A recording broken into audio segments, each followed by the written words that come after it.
기독교 강요 제5장입니다. 하나님을 아는 지식이 우주의 창조와 그 지속적인 운행에서 분명히 드러남. 첫째, 하나님의 영광의 증표가 세상 만물에 분명히 새겨져 있음. 복된 삶의 최종적인 목표가 하나님을 아는 데 있으므로 하나님은 아무도 복을 접하는 데에서 제외되지 않도록 하시기 위하여 이미 앞에서 논의한 종교의 씨앗을 우리 마음속에 심어 놓으셨을 뿐 아니라 우주의 구조 전체 속에 자기 자신을 드러내셨고 또한 날마다 자신을 드러내시기를 기뻐하셨습니다. 그러므로 사람이 눈을 뜰 때마다 하나님을 바라보지 않을 수가 없는 것입니다. 사실 하나님의 본성은 사람이 파악할 수가 없고 그의 신성은 인간의 지각의 한계를 완전히 뛰어넘는 것입니다.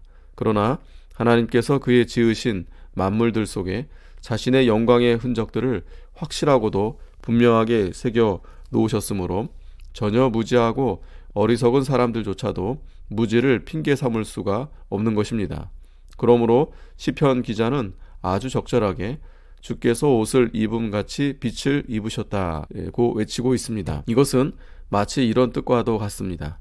곧 주께서 자기의 의복의 광채 속에서 자기 자신을 보이기 시작하셨고 우주 만물 속에서 그의 영광의 표지를 드러내어 보이셨으므로 언제든 우리의 시선이 가는 곳마다 그것들을 보게 된다는 것입니다.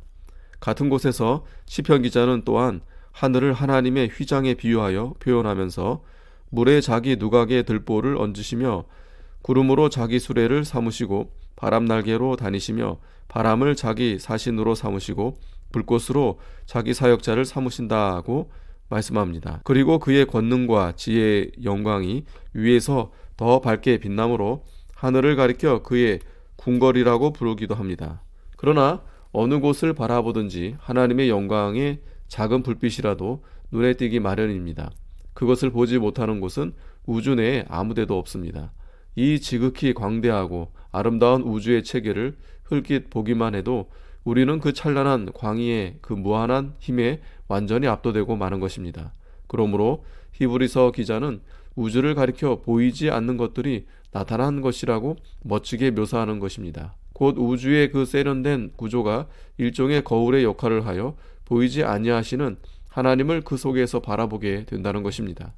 시편 기자가 하늘에 궁창의 언어가 있어서 그것이 온 땅의 민족들에게 전해진다고 말씀하는 것도 신성에 대한 증거가 너무나도 확연하여 아무리 어리석은 족속들이라도 그것들을 알아차리지 못할 수가 없다는 사실을 드러내기 위함인 것입니다. 사도 바울은 이 점을 더욱더 분명하게 선포하고 있습니다. 이는 하나님을 알만한 것이 그들 속에 보임이라 하나님께서 이를 그들에게 보이셨느니라. 창세로부터 그의 보이지 아니하는 것들 곧 그의 영원하신 능력과 신성이 그가 만드신 만물에 분명히 보여 알려졌나니. 둘째, 하늘과 땅에 나타나는 하나님의 지혜의 증거. 하늘과 땅에 하나님의 놀라운 지혜를 선포하는 무수한 증거들이 있습니다. 천문학이나 의학 등 모든 자연과학을 통해서 면밀하게 탐구해야만 알 수 있는 다소 심오한 증거들 뿐 아니라 전혀 교육을 받지 않은 무식한 사람들도 보기만 하면 곧바로 알 수 있는 그런 증거들이 무수히 널려 있어서 눈을 뜰 때마다 그것들을 증언하지 않을 수가 없습니다. 학문을 다소 밀접하게 접한 사람들은 그로 인하여 도움을 받아 하나님의 지혜의 은밀한 것들을 좀 더 깊이 바라볼 수 있게 되는 것이 사실입니다. 그러나 아무리 무식하다 할지라도 그 때문에 창조 세계에 나타난 하나님의 솜씨를 바라보지 못하고 창조주 하나님을 찬미하지 못할 사람은 아무도 없는 것입니다. 물론 별들의 움직임을 조사한다든가 그 위치를 파악한다든가 그들의 거리를 측정한다든가 그 속성들을 파악한다든가 하는 데에는 기술이 필요하므로 또 주도 면밀한 노력이 필요한 것이 사실입니다. 이런 것들을 관찰하는 데에서 하나님의 섭리가 더 명확하게 드러나기 때문에 그런 일을 접하는 사람들은 당연히 좀 더 높은 수준에 올라서서 하나님의 영광을 바라보게 될 것입니다.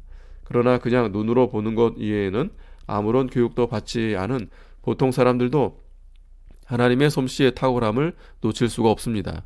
왜냐하면 그렇게 무수하면서도 분명한 질서를 갖추고 있는 천체들 속에서 그것이 분명하게 드러나기 때문입니다. 그러므로 주께서 그의 지혜를 풍성하게 보여주시지 않은 사람이 하나도 없다는 것이 분명한 것입니다. 인간의 몸의 구조에 대해서도 마찬가지입니다. 갈렌의 기술을 사용하여 신체의 각 부분의 연결과 그 균형과 아름다움 그리고 그 용도를 가늠하기 위해서는 지극히 예민한 주의가 필요합니다. 그러나 동시에 모든 사람들이 인정하듯이 인간의 몸은 과연 그 지으신 이의 탁월하신 지혜를 선포하기에 충족하리만큼 독창적인 구조를 보여주고 있는 것입니다. 셋째, 사람이 하나님의 지혜의 탁월한 증거임. 그리하여 어떤 철학자들은 오래전에 사람을 가리켜 소우주라고 매우 적절하게 표현하기도 했습니다. 사람이야말로 하나님의 권능과 선하심과 지혜를 드러내는 희귀한 신뢰요. 우리가 정신을 기울여 주목하기만 하면 우리의 정신을 쏟기에 충족한 기적들이 그 속에 담겨 있기 때문입니다. 바울은 하나님을 더듬어 찾아 발견하려 하는 마음이 사람에게 있음을 말하고는 곧바로 이어서 그는 우리 각 사람에게서 멀리 계시지 아니하도다 라고 덧붙이고 있습니다. 각 사람이 속에서부터 자기를 일깨우는 하늘의 은혜를 반드시 느끼게 되어 있다는 것입니다. 그러니 하나님을 발견하기 위해서 구태여 우리 바깥으로 나갈 필요가 없다면 우리 자신 속으로 들어가면 하나님을 발견하게 될 텐데, 그것을 싫어하는 사람은 그 나태함에 대해서 대체 어떤 핑계를 대겠습니까? 이와 똑같은 이유로 다윗은 곳곳에서 빛나는 하나님의 놀라운 이름과 영광을 간략하게 찬송한 다음 곧바로 사람이 무엇이기에 주께서 그를 생각하시나이까 라고 외치며, 또한 어린아이들과 젖먹이들의 입으로 권능을 세우시며 라고도 외치고 있습니다. 그리하여 그는 인류가 창조주의 솜씨의 명확한 거울임을 선언할 뿐 아니라 아직 어미의 젖을 먹는 어린 아기들까지도 하나님의 영광을 선포할 훌륭한 혀를 갖고 있으므로 다른 모든 운병가들이 전혀 필요가 없음을 선언하는 것입니다. 또한 다윗은 어린 아기들이 마치 철저하게 가르침을 받아서 옹알거리기라도 하는 것처럼 그 아기들의 옹알거림을 들어서 마귀적인 교만으로 하나님의 이름을 무시해 버리려고 애쓰는 자들의 미친 짓을 반박하고 있는 것입니다. 그리하여 바울도 우리가 하나님의 소생이라는 아라투스의 말을 인용하고 있습니다. 왜냐하면 하나님께서 우리에게 그렇게 굉장한 탁월한 은사들을 주심으로써 자신이 우리의 아버지이심을 친히 증거하시기 때문입니다. 이와 같이 세속의 시인들도 경험을 통해서 같은 느낌을 가지고서 그를 가리켜 사람들의 아버지라고 불렀습니다. 사실 하나님의 아버지다운 사랑을 먼저 맛보고서 그에게 이끌려 그를 향하여 사랑과 경배의 자세를 갖게 되지 않은 사람은 아무도 자발적으로 기꺼이 자신을 들여 하나님을 섬기려 하지 않는 법입니다. 넷째, 하나님을 부인하는 사람의 배은망덕함. 그런데 여기서 사람들의 수치스러운 배은망덕함이 드러납니다. 자기들 속에 하나님의 활동들이 끊임없이 진행되고 있는 공장이 있고, 또한 측량할 수 없는 보화들이 저장되어 있는 창고가 있으므로 그들에게서 하나님을 향한 찬송이 터져 나와야 마땅한데도 오히려 스스로 우쭐해져서 교만하게 그지없는 상태에 있는 것입니다. 그들은 하나님이 자기들 속에서 얼마나 놀랍게 역사하고 계시는가를 느끼고 있고, 또한 하나님의 자비하심으로 자기들이 온갖 다양한 재능들을 소유하고 있음을 경험을 통해서도 배우고 있으므로 싫든 좋든 이런 것들이 신격의 증거들이라는 것을 알 수밖에 없는데도 불구하고 그들은 그 증거들을 속에다 감추어 버립니다. 그들의 마음을 일깨워 하나님을 똑똑히 보도록 하기 위해서 하늘로부터 그들에게 주어진 그것들을 자기들의 것이라 주장하고 그것들을 땅에다 파묻어 버리지만 않는다면 사실 구태여 자기들 자신 이외의 것을 바라보지 않아도 하나님을 깨닫게 되어 있는 것입니다. 그런데 오늘날 이 땅에는 악하기 그지없는 자들이 수없이 많습니다. 인간의 본성 속에 널리 저장되어 있는 모든 신격의 씨앗을 거꾸로 이용하여 오히려 하나님의 이름을 짓누르려 애쓰는 자들 말입니다. 자기 몸과 영혼 속에서 100번이라도 하나님을 찾건만 오히려 이런 탁월한 것을 빌미로 하나님이 계시다는 사실을 부인하고 있으니 이 얼마나 혐오스러운 미친 짓이란 말입니까? 그들은 자기들이 짐승들과 다른 것이 우연히 그렇게 된 것이라고 말하지 않습니다. 그러나 하나님을 옆으로 제쳐두고 그 대신 자연을 우주 만물을 지은 존재로 대치시켜 놓는 것입니다. 입에서부터 눈 그리고 심지어 발톱에 이르기까지 자기들의 몸의 각 기관들에게서 나타나는 그야말로 훌륭하기 이를 데 없는 솜씨들을 보면서도 하나님을 자연과 대치시켜 버리는 것입니다. 그토록 기민한 영혼의 움직임, 그런 탁월한 기능들, 그렇게 희귀한 재능들이 사람에게 있어서 하나님의 솜씨가 도저히 숨겨질 수가 없는데도 에피쿠로스 철학을 따르는 자들이 마치 키클로푸스처럼 그런 유리한 조건을 이용하여 하나님과 대적하여 수치스럽고 그지없는 싸움을 벌이는 것입니다. 그 모든 하늘의 지혜의 보아들이 5척밖에 안 되는 사람이라는 벌레를 이끄는 데에 사용되고 있는 데 반해서 온 우주는 그런 특권을 누리지 못한단 말입니까? 영혼의 각 기능들과 일치하는 무언가 유기적인 것이 있다는 것을 인정한다 해서 하나님의 영광이 가리워지는 것이 아닙니다. 오히려 그것이 그 영광을 밝혀주는 것입니다. 에피쿠로스는 한번 대답해 보십시오. 어떤 원소의 집합이 과연 음식을 요리하며 그 중에 일부를 배설물로 내어 보내고 또 다른 일부를 피 속에 들여보내어 몸의 각 부분들로 하여금 마치 한 몸의 감독하에 있는 것처럼 일사불란하게 움직이며 자기의 기능을 다하도록 만들어지는지를 말입니다. 5번째, 창조주와 피조물을 서로 혼동하는 오류. 그러나 지금 여기서는 그런 대지우리 같은 것에 대해서는 문제 삼고 싶지 않습니다.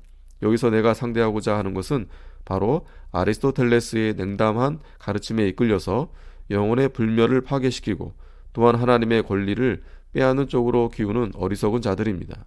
그들은 영혼의 유기적인 기능들이 있는 것을 빌미로 영혼을 육체와 묶어 놓음으로써 육체가 없이는 영혼이 존재하지 못하는 것으로 만들며 또한 자연을 찬양함으로써 할 수 있는 만큼 하나님의 이름을 짓누르고 있기 때문입니다. 그러나 영혼의 기능들은 결코 육체의 기능들로 제한을 받는 것이 아닙니다. 하늘을 측정하여 별들의 숫자를 세고 각 별들의 크기를 파악하고 별들 사이의 공간이 어느 정도인지를 재며 그 별들이 얼마나 빨리 혹은 천천히 그 궤도를 따라 움직이며 그 별들이 이쪽 혹은 저쪽으로 몇 도나 기우는가 하는 것들을 재는 것이 과연 육체와 무슨 상관이 있는가? 물론 어느 정도 도움이 될 것이라는 것은 인정합니다. 그러나 나의 의도는 다만 이처럼 천체들을 깊이 조사하는 일이 육체의 조직적인 균형을 통해서 이루어지는 것이 아니라는 점과 또한 영혼의 기능은 그 자체가 육체와는 완전히 구별되는 것임을 보여주고자 하는 것입니다. 한 가지 신뢰만을 제시했으나 독자들은 이것만으로 나머지 모든 것을 쉽게 유추해낼 수 있을 것입니다.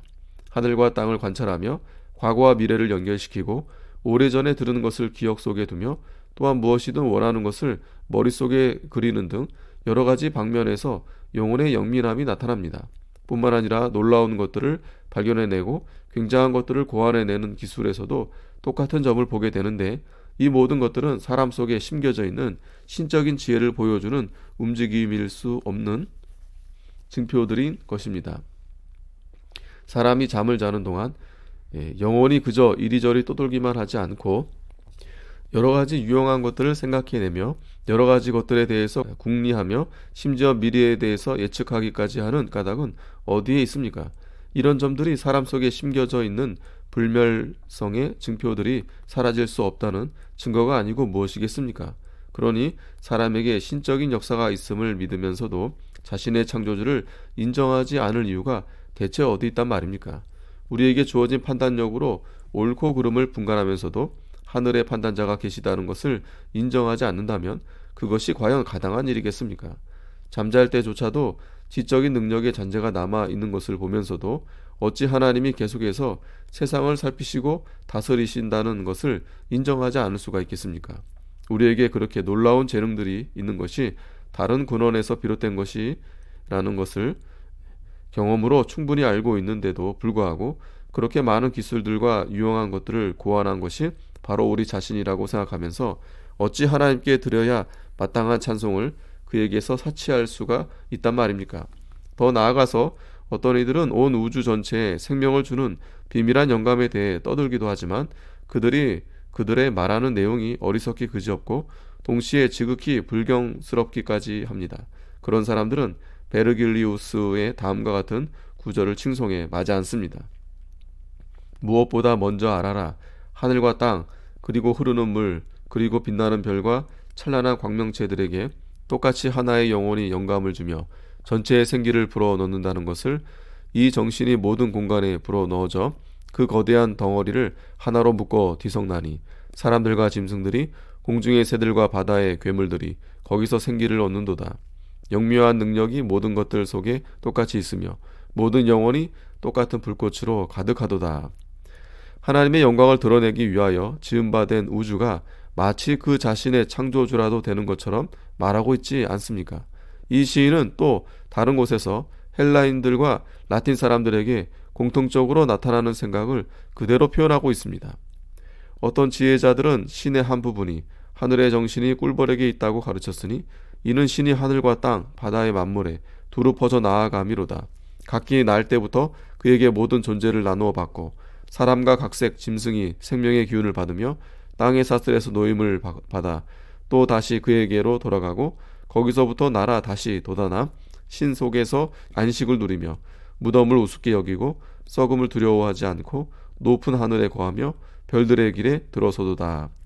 자, 세계의 생명을 불어넣는 우주적인 정신에 대한 이런 빈약한 사색이 사람의 마음에 경건을 생기게 하고 자라게 하는 일에 아무런 소용이 없다는 것이 얼마나 잘 드러나고 있습니까? 이런 사실은 이와 똑같은 원리에 유추하여 사고를 전개하는 저 더러운 개와 같은 루크레티우스의 불경스러운 말들에서도 더 명확하게 나타납니다. 이것은 우리가 두려워하고 칭송해야 마땅할 참되신 하나님을 내쫓고 그 대신 하나의 허구에 불과한 신적 존재를 만드는 처사인 것입니다. 물론 경건한 자들이 경건한 의미로 자연이 하나님이다 라고 말할 수도 있을 것입니다. 하지만 그것은 귀에 거슬리는 부적절한 표현으로서 자연은 하나님께서 세워놓으신 질서라고 해야 옳으므로 매우 중요한 문제에서 상당한 해악을 끼칩니다. 곧 하나님의 손으로 지으신 저급한 질서와 하나님을 서로 혼동케 하여 엉뚱한 대상을 경외하게 만드는 것입니다. 여섯 번째, 우주에 나타나는 하나님의 권능이 그를 바라보게 함.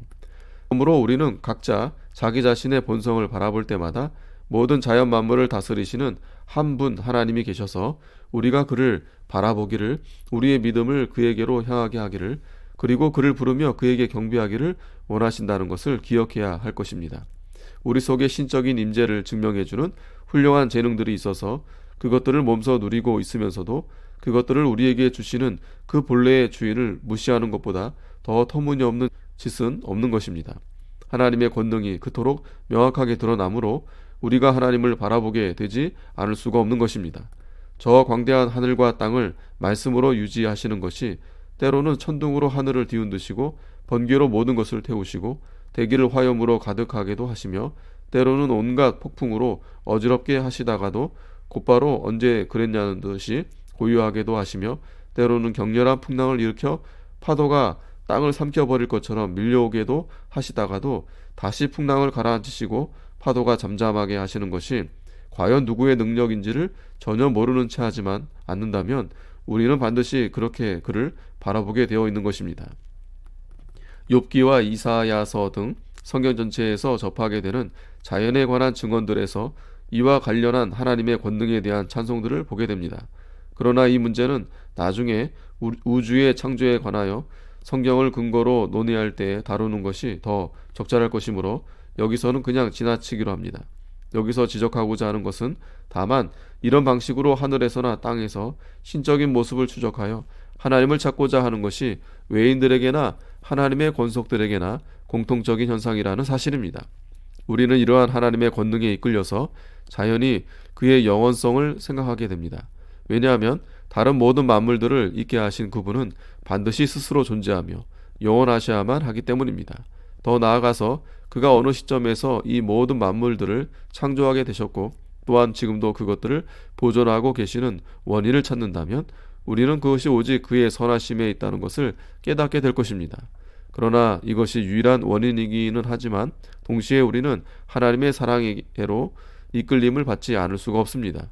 왜냐하면 시편 기자가 선포하듯이 하나님께서 그 지으신 모든 것에 궁유를 베푸시기 때문입니다. 일곱 번째, 사람을 향한 섭리에서 나타나는 하나님의 역사하심. 두 번째 부류의 하나님의 역사하심은 일상적인 자연의 경로에서 벗어나 있기는 하나 이건 역시 하나님의 권능을 똑같이 분명하게 드러내줍니다. 인간 사회를 이끌어 가시는 가운데 하나님께서는 그의 섭리로서 모든 사람들에게 온갖 방식으로 자비롭고 은혜롭게 역사하심으로 보여주시면서도 동시에 경건한 자들에게 특별한 사랑을 베푸시며 악인과 범죄자들에게 엄하게 대하십니다. 것을 분명한 증거들을 통해서 날마다 선포하시기 때문입니다. 악한 행동들에 대한 그의 형벌에 대해서는 의심이 있을 수가 없습니다.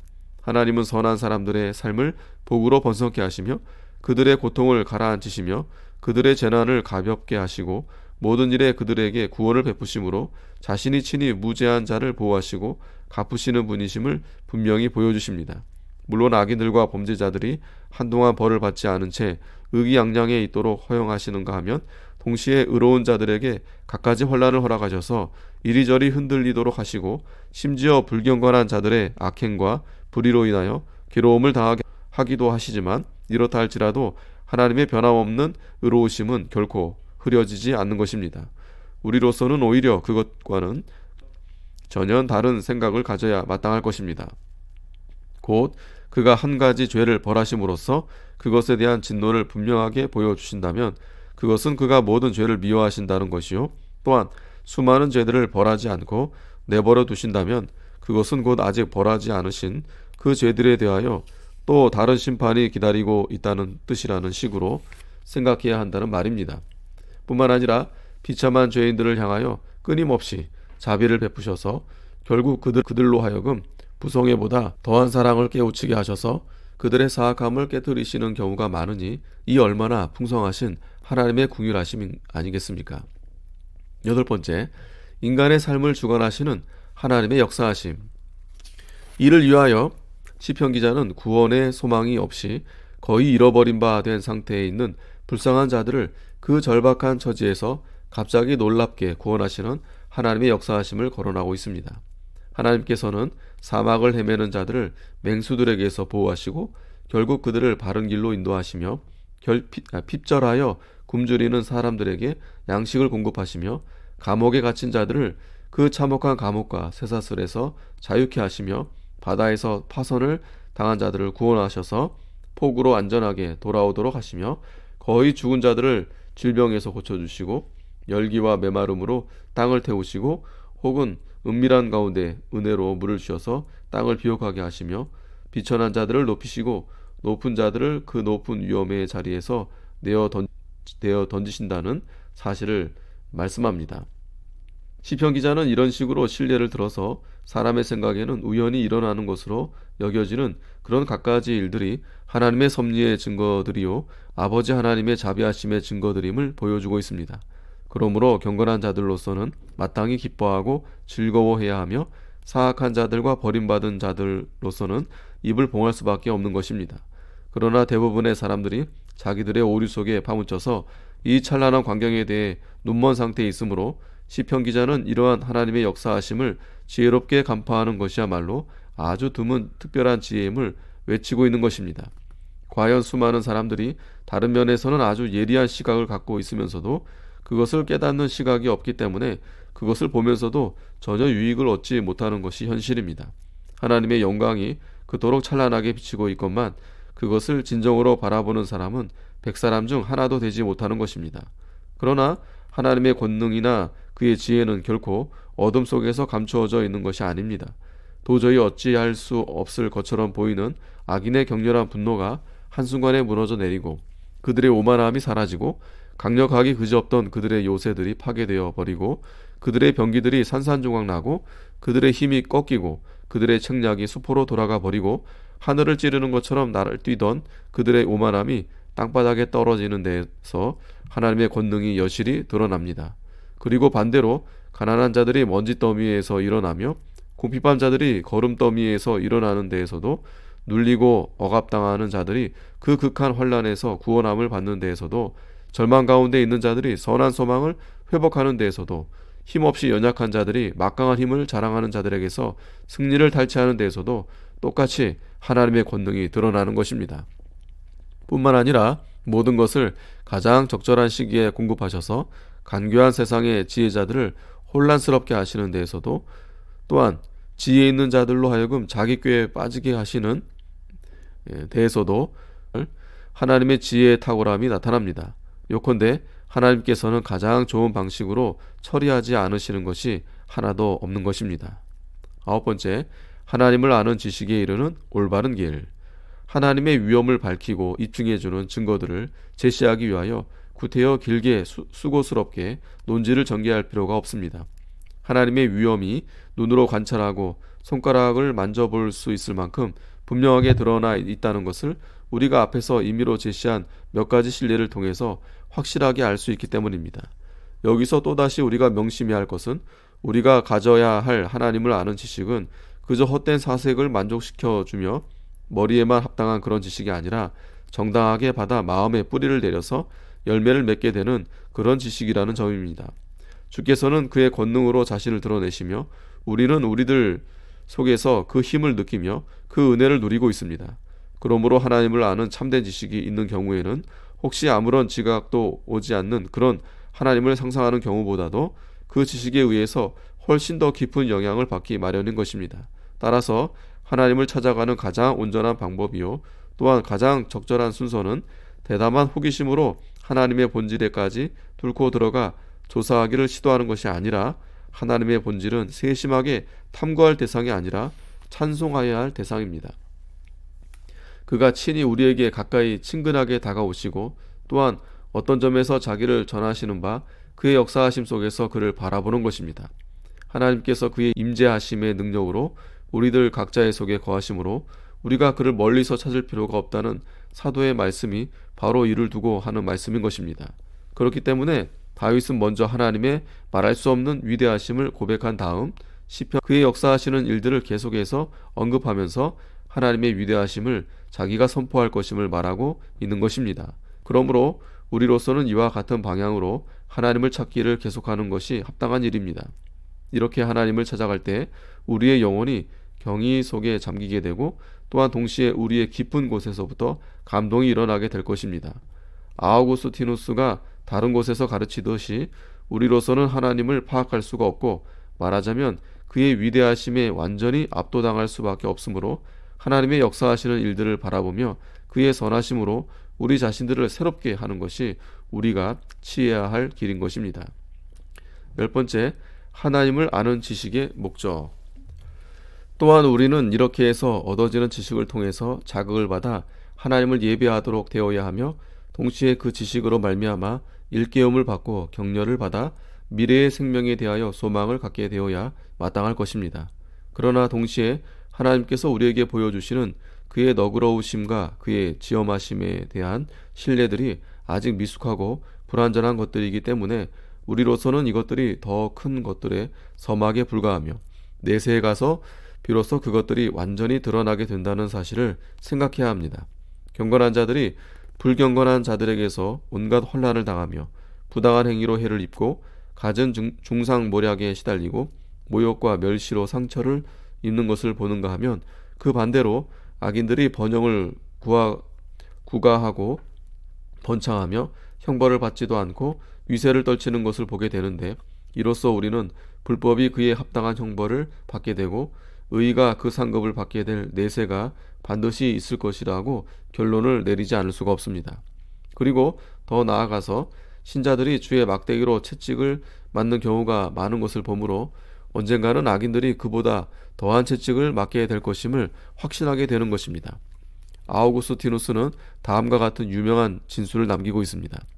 현세에서 모든 죄가 다 공개적으로 형벌을 받는다면 최후의 심판을 위해서는 아무것도 남지 않을 것이며 또한 현세에서 공개적으로 형벌을 받는 죄가 하나도 없다면 하나님의 섭리가 없다고 믿게 될 것이다. 그러므로 우리는 마치 그림으로 표현되듯이 하나님의 능력이 그의 개별적인 역사하심 속에 그러나 특별히 그의 역사하심 전체 속에도 표현되어 있고 이로써 온 인류가 하나님을 아는 지식을 갖도록 초청을 받고 있으며 또한 이 지식의 결과로 참되고 완전한 행복을 누리도록 이끌림을 받고 있다는 것을 인정해야 합니다.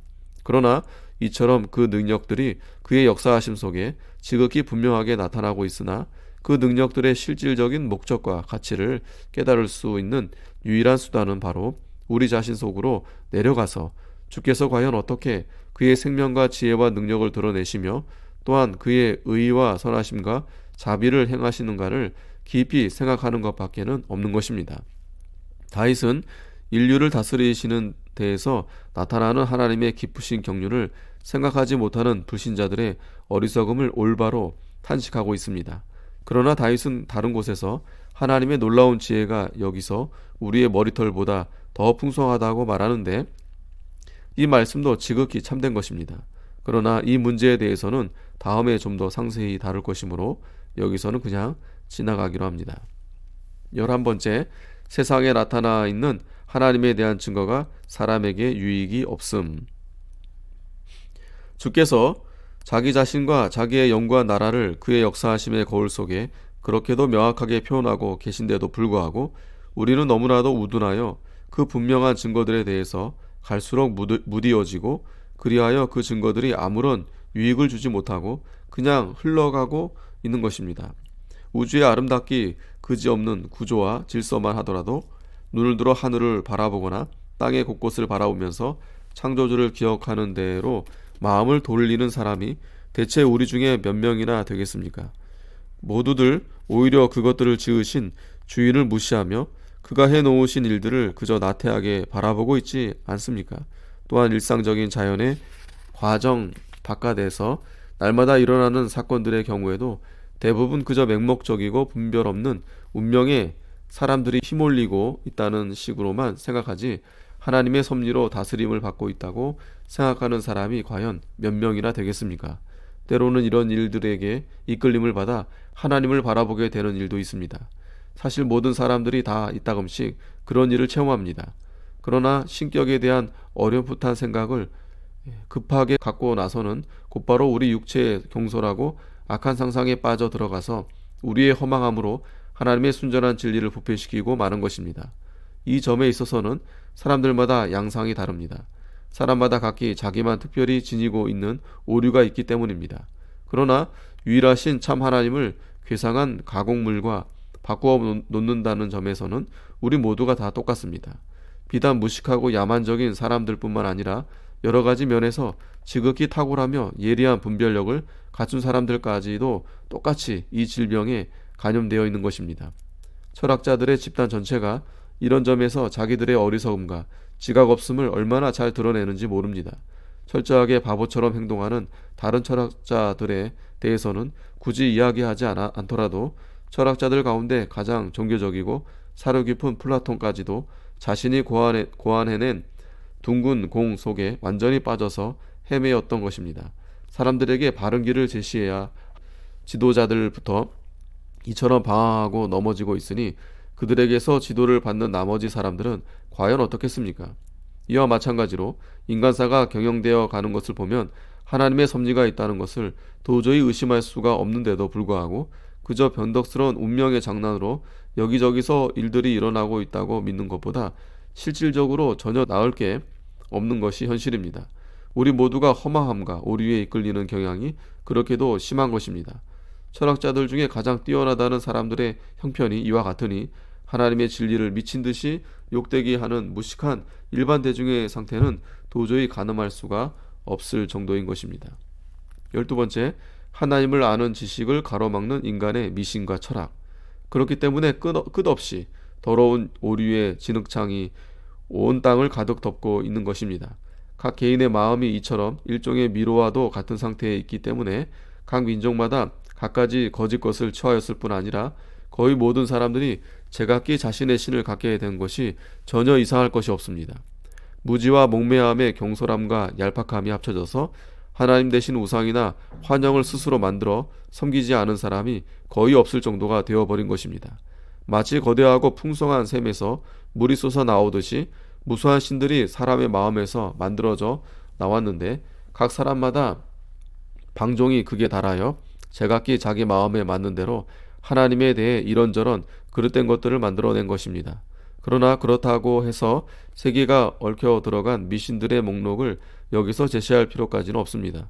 그런 목록이 끝이 없을 뿐더러 그것들이 없어도 사람의 마음의 목매함이 얼마나 끔찍스러운가 하는 것이 온갖 부패한 것들을 통하여 충분히 드러나기 때문입니다. 미개하고 무지한 사람들에 대해서는 그냥 넘어가기로 합니다. 하지만 이성과 학식을 통하여 하늘에까지 꿰뚫고 들어가려고 애를 써온 철학자들을 보아도 그 생각들이 그렇게도 각양각색이니 이 얼마나 수치스러운 일이 아니겠습니까? 철학자들마다 고상한 재치가 있고 예술과 지식을 갖추고 있어서 자기의 발언을 멋지게 꾸며 위장해오고 있습니다. 그러나 그들의 모든 발언들을 면밀히 살펴보면 그 모든 것들이 덧없는 허구임을 알게 되는 것입니다. 스토아 철학자들은 자연의 모든 부분에서 신의 여러 가지 명칭을 끌어낼 수 있으나 그렇게 해도 그 때문에 신의 단일성이 파괴되는 것은 아니라고 하며 자기들의 생각을 아주 분명하게 드러내었습니다. 그러나 이것은 마치 그들이 그렇게 온갖 신들을 무수하게 제시해도 우리가 더 격렬하게 오류 속에 휩쓸려 들어가지도 않고 헛된 것에 더 이끌리지도 않는다는 식의 생각과도 같은 것입니다. 심지어 애굽 사람들의 신비적인 신학조차도 이 문제에 대해서 이성적으로 사고하기 위하여 그들이 얼마나 열심히 수고했는가를 잘 보여주고 있습니다. 그리고 언뜻 보면 거기에 무언가 그럴듯한 면이 보이므로 단순하고 경솔한 사람들은 거기에 쉽게 속아 넘어갑니다. 그러나 죽을 수밖에 없는 인간이 고안해낸 방법 중에서 신앙을 더럽게 부패시키지 않은 것이 하나도 없는 것입니다.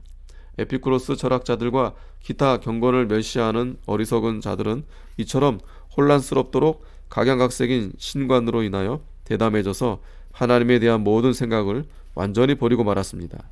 그들은 지극히 지혜 있다는 사람들이 서로 모순된 견해들을 갖고 싸우는 것을 보고서 그리고 심지어 그들의 천박하고 어리석은 가르침을 보고서 사람들이 존재하지도 않는 신을 찾으려 하면서 어리석게도 자기들 스스로 쓸데없이 괴로움을 자초하고 있다고 주저없이 결론을 내렸습니다. 그리고 이런 생각이 지극히 안전하다고 여겼습니다. 확실하지도 않은 신들을 만들어내서 끝없는 논쟁을 불러일으키느니 보다는 차라리 신의 존재를 완전히 부인해 버리는 것이 더 낫기 때문이라는 것이었습니다. 그러나 이 사람들은 순전히 어리석은 판단을 내린 것입니다. 아니, 차라리 자기들의 불경건함을 감추기 위하여 사람들의 무지를 핑계거리로 삼은 것이라고 하는 것이 더 나을 것입니다. 그러나 그러한 무지 가운데 있다 할지라도 그것이 하나님에게서 이탈하는 것을 정당화시켜 주지 못하는 것입니다. 그러나 유식한 자나 무식한 자나 신의 문제만큼 의견이 각양각색인 것이 없다는 것을 모두가 인정하고 있는 것을 볼 때 신을 찾기 위하여 이리저리 방황하고 있는 사람의 마음이야말로 하늘의 신비들에 대해서 정말로 어리석고 문매하다는 결론을 내리지 않을 수 없을 것입니다. 어떤 사람들은 시모니데스의 답변을 높이 칭송하기도 합니다. 그는 폭군 히에로에게 신은 어떤 존재인가 라는 질문을 바꿔서 하루만 생각할 시간을 달라고 청했습니다. 이튿날 왕이 똑같은 질문을 하자 그는 다시 이틀만 시간을 더 달라고 하였고 그리고는 여러 번 날짜를 연기한 끝에 이렇게 대답했다고 합니다. 오래 생각하면 할수록 제게는 이 문제가 더 희미해지는 것 같습니다. 그는 자기 자신에게 그렇게 희미한 그 문제에 대해서 지혜롭게 판단을 유보한 것입니다. 이로보건대 사람이 오로지 자연을 통해서만 가르침을 받게 되면 분명하고 견고하며 확실한 것을 절대로 붙들지 못하고 모순된 원리들에 얽매여서 알지 못하는 신을 예배하는 현상에 빠지고 만다는 것이 확실해지는 것입니다. 13번째, 인간이 만들어낸 그릇된 종교는 오류 가운데서 하나님을 거역함. 그러므로 우리로서는 순전한 신앙을 부패시키는 사람들은 사람마다 각자 자기의 견해를 따르게 되면 반드시 이런 일이 일어나는데 반드시 유일하신 한 분 하나님께로부터 스스로 이탈하기 마련이라는 것을 주장하지 않을 수 없습니다. 그들은 분명 자기들의 의도는 그런 것이 아니라고 주장할 것입니다. 그러나 그들의 의도가 어떤 것이든 그들 스스로 확신한 것이 어떤 것이든 그것은 별 문제가 되지 않습니다. 왜냐하면 마음의 눈이 먼 상태에서 하나님 대신 그 자리에 귀신을 앉히는 자는 누구든지 버림받은 자라고 성령께서 선언하시기 때문입니다. 그렇기 때문에 바울은 참되신 하나님을 예배한다는 것이 무엇인지를 복음에서 배우기 전에는 에베소 사람들이 하나님도 없는 자였다고 말하는 것입니다. 이것은 비단 에베소 사람들에게만 해당되는 것이 아닙니다. 다른 곳에서 바울은 우주를 지으신 데에서 창조주의 위엄이 모든 사람들에게 분명히 보여 알려졌는데도 모든 사람들의 생각이 허망하여졌다고 일반적인 의미로 진술하고 있습니다. 그렇기 때문에 성경은 참되고 유일하신 하나님을 위하여 길을 마련하기 위하여 과거의 이교도들이 신으로 떠받들던 모든 존재들을 거짓된 것으로 정죄하며, 또한 시온산 위에는 그 어디에도 하나님의 임재가 없고 오직 시온산에서만 하나님을 아는 지식이 계속해서 번성할 것임을 말씀하고 있는 것입니다. 그 당시의 이방인들 중에서는 사마리아 사람들이 참된 경건에 가장 근접해 있었던 것으로 보입니다. 그러나 그리스도께서는 그들이 알지 못하는 것을 예비하고 있다고 말씀하십니다. 그러니 그들 역시 헛된 오류에 속고 있는 상태였던 것입니다. 요컨대 비록 모든 사람이 다 심각한 악행들을 범하거나 노골적인 우상 숭배에 빠진 것은 아니라 할지라도 그저 사람들의 공통적인 믿음에서만 근거하여 세워진 종교는 결코 순전하고 온전할 수가 없는 것입니다. 물론 일반 대중의 그 미친 짓에 완전히는 휩쓸리지 않은 소수의 사람들이 있을 수도 있겠지만, 이 세상의 관원들이 하나님의 지혜를 깨닫지 못했다는 바울의 선언이 여전히 사실로 남아있기 때문입니다. 가장 탁월하다는 사람들이 어둠 속에서 방황하고 있다면 나머지 미천한 사람들은 과연 어떻겠습니까? 그러므로 성령께서 사람이 만들어낸 모든 예배를 타락한 것으로 여겨 거부하시는 것은 전혀 놀랄 일이 아닌 것입니다. 하늘의 신비에 대하여 사람이 갖는 생각은 물론 항상 크나큰 오류를 낳는 것은 아니겠지만, 그럼에도 불구하고 여전히 오류의 모체가 되는 것입니다. 그리고 더 해로운 결과가 생기지는 않는다 해도 그저 닥치는 대로 알지 못하는 신을 예비한다는 것은 그 자체가 결코 가볍지 않은 죄인 것입니다. 우리 주님 자신의 말씀을 볼 때 예배를 드려야 마땅할 하나님이 과연 누구이신지를 율법에서 가르침 받지 않은 모든 자들이 죄책을 지고 있는 것입니다. 그리고 가장 탁월하다는 입법자들도 종교가 일반 대중의 합의에 기초하여 세워졌다는 사고에서 한 발자국도 더 나아가지 못한 것이 분명합니다. 크세노폰에 의하면 소크라테스조차도 각 사람이 자기 조상들의 방식을 쫓아서, 또한 자기가 속한 도시의 관습에 따라서 신들을 예비할 것을 명령한 아폴로의 신탁을 찬양하고 있는 것입니다. 그러나 죽을 수밖에 없는 유한한 인간이 세상을 훨씬 뛰어넘는 문제에 대하여 자기들의 권위로 규정할 수 있는 권리가 어디에 있단 말입니까? 조상들의 뜻이나 사람들의 관습을 그대로 묵인하고서 사람에게서 전에 받은 신을 전혀 주저없이 그대로 받아들일 사람이 어디 있겠습니까? 누구든지 다른 사람의 판단에 굴복하기보다는 자기 자신의 판단을 따르려 하는 법입니다. 그러므로 하나님을 예배하는 문제를 규정하는 데 있어서는 도시의 관습이나 전통의 가르침은 경건의 끈으로서 너무도 허약하기 때문에 하나님께서 친히 하늘로부터 자기 자신을 증거하셔야만 하는 것입니다. 14번째, 하나님의 영광이 자연에 밝게 나타나 있으나 사람은 자기의 길을 고집함. 그러므로 피조세계가 그 지으신 분의 영광을 드러내기 위하여 그렇게도 많은 등불을 밝히고 있지만 우리에게는 그 모든 것이 그저 헛될 뿐입니다. 그 등불들이 그 밝은 빛으로 우리를 온통 적셔주고 있지만 그것들 자체로서는 결코 우리를 올바른 길로 인도할 수가 없는 것입니다. 때때로 섬광을 바라는 것은 분명하지만 더 완전한 빛이 비치기 전에 사라지고 마는 것입니다. 그렇기 때문에 사도는 세상을 가리켜 보이지 않는 것들의 형상이라 칭하면서 거기에 덧붙여서 믿음으로 모든 세계가 하나님의 말씀으로 지어진 줄을 우리가 아나니라고 말하는 것입니다. 그의 말씀은 곧 눈에 보이지 않는 신적인 사실이 그런 광경들을 통해서 분명히 드러나기는 하지만 믿음으로 하나님의 내적 계시의 조명을 받지 않고서는 이것을 볼 수 있는 눈을 가질 수가 없다는 뜻입니다. 또한 바울은 하나님을 알 만한 것이 창조세계에 분명히 드러나 있다고 가르치지만 사람의 분별력으로 그런 것을 깨달을 수 있다는 의미는 아닙니다. 오히려 그 사실로 인하여 사람이 핑계할 수 없는 상태에 있다는 것을 보여주는 것일 뿐 그 이상의 의미가 없다는 것입니다. 바울은 또한 하나님이 우리 속에 거하심으로 그를 멀리서 찾을 이유가 없다고 말하면서도 다른 곳에서는 하나님이 그렇게 가까이 계시다는 것이 우리에게 어떤 효과가 있는가를 다음과 같이 말하고 있습니다. 하나님이 지나간 세대에는 모든 민족으로 자기들의 길들을 가게 방임하셨으나 그러나 자기를 증언하지 아니하신 것이 아니니 곧 여러분에게 하늘로부터 비를 내리시며 결실기를 주시는 선한 일을 하사 음식과 기쁨으로 여러분의 마음에 만족하게 하셨느니라. 하나님께서는 구태여 증거가 필요 없으시면서도 친히 갖가지 자비하신 역사하심으로 사람들을 그를 아는 지식으로 이끄시지만 사람들은 오히려 자기들 마음대로 나아가기를, 즉 치명적인 오류를 범하기를 그치지 않는 것입니다. 15번째, 하나님을 인정하지 않는 사람의 처신은 변명의 여지가 없음.